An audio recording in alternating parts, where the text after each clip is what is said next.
If you've got a leather item with color wear, I'm going to show you today how to repair that. Now, you can see that the color has worn off on the heels of these Coach Mason booties, and when the color wears off, we get this darker brown color underneath. That lets us know that this leather trim has been finished with a color on top and not been dyed through. So that's how we know that this is going to be a job for leather paint and not leather dye, which are two different things. So first thing I'm going to do is pull out the colors that I have that I think I will need to use or mix to create this custom color match. I'm mixing the colors on a little ceramic soap dish that I have for this purpose. Any ceramic or glass surface would be perfect, as the paint is going to peel right off after it's dried when you're done with the project. So what I like to do is I look at the color I'm trying to match and I decide if it's a more warmer tone or more cooler tone, and I pull the colors that I think I'm going to need to create it. So I'm starting off with a gray, some natural white, and some red to recreate this kind of taupey gray color that is already on the boots. And once I mix something that I think is in the right direction, I'm going to hold it up next to the leather and see if it looks as good as I thought. This looks way too white. So you see me here adding some more of a yellowish color. This one is called Play in the Sand. It's kind of like a diluted yellow. Let's see if we can get more yellow tone in there. This whole process is going to be trial and error. Occasionally, I'm sure you can find that there is a leather paint that is already an exact match right out of the bottle to your item, but most of the time you're going to have to create a custom color by mixing paints to match your item. So that's really where the time and the work for this type of a project is. If you want help mixing colors, you can Google the color wheel, look at complementary colors, look at contrasting colors. Trust your eye on this. It's a really finely calibrated tool. Do you have to go cooler? Do you have to go warmer? Do you need to go darker? Do you need to go lighter? That is what you should be thinking about when you're mixing these colors. And really just test a little bit before you go crazy. If it doesn't look right, which it most likely won't the first couple of times, just wipe it right off. You'll be painting over the whole thing anyway once you get the right match that you're looking for. Some colors will be easier to match than others. It doesn't matter if you have Angelus paint or just any other kind of acrylic paint. As long as you water it down to the right consistency, you should be fine. Acrylic paint is essentially plastic. You're just mixing very thin layers of plastic and applying it to the surface of the leather. That's why you want to make sure that it's not a absorbent leather such as vachetta or suede, or a semi-absorbent leather like glove tan leather that's been dyed through, or vegetable tan leather that's been dyed through.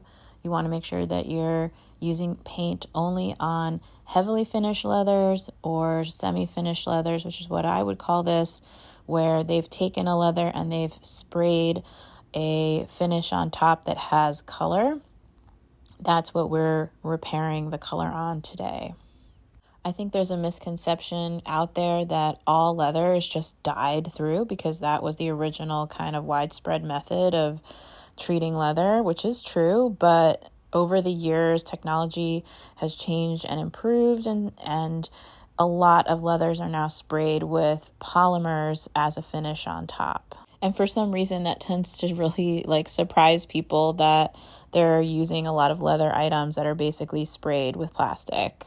But that's one reason why our environment is so polluted with microplastics currently. Just like on these heels, the finish does wear off, and that breaks down into little particles.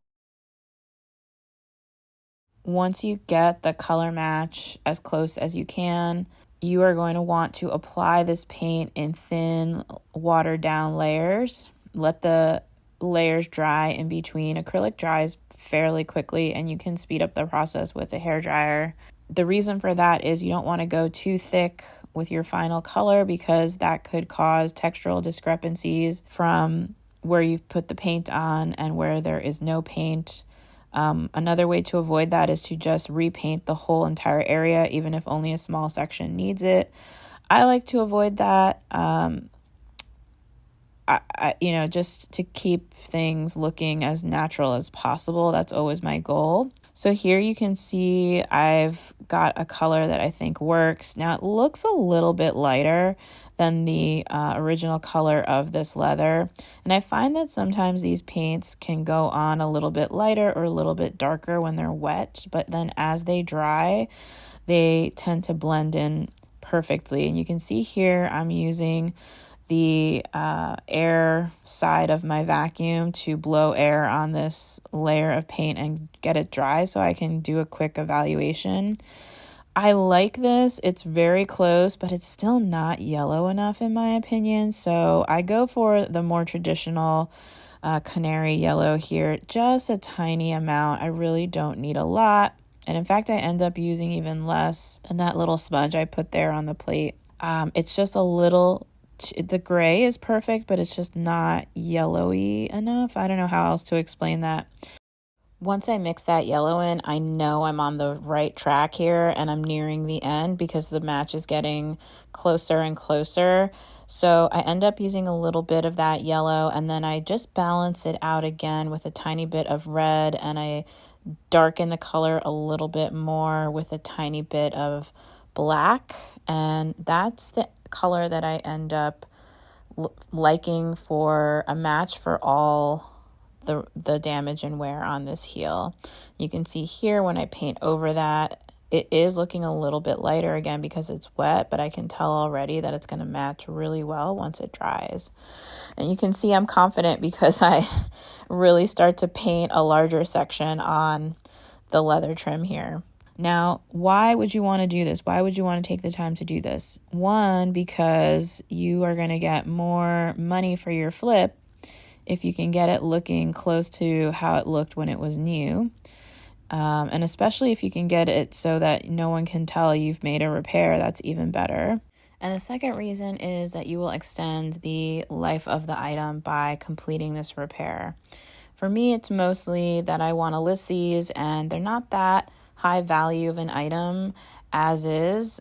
So with this wear, it will devalue it further. But if I restore the color coating on the trim, the shoes are basically in gently used condition and they can sell for a little bit more and be a little bit more appealing to a customer. One question I get asked all the time is if I disclose that I've repaired an item in a listing, and generally I will, especially if it's obvious that there's something that's been replaced or repaired on the item. If I'm able to restore the item to how it was looking or very close to how it was looking, or you can't really tell that a repair has been done, I generally won't disclose that. And my reasoning for that is it's very similar to if you take a repair button on a shirt and you use it to repair a missing button that's on that shirt. You basically restored it back to how it was in its original condition. No one can tell that you've replaced a missing button. And I don't think anyone would care either way as long as the shirt looks the way it's supposed to. So that's kind of my philosophy on that point. You can see I've finally achieved a match that I really like, and I'm going to start to go ahead and apply that to the rest of the trim where the color is wearing off in targeted areas. And then I'm going to dry in between with my air dryer here, and I'm going to check it in different lightings. That's kind of the final step. And once you have something that you think is the right match, check it under sunlight, check it with your lamp, without your lamp, just to make sure that it looks good in different lighting. So when your customer receives the item, doesn't look blotchy or mismatched in any way. Here's the final result. It really turned out much better than I even thought it could. And now these are ready to list and hopefully flip for a profit. Thanks for watching and happy thrifting.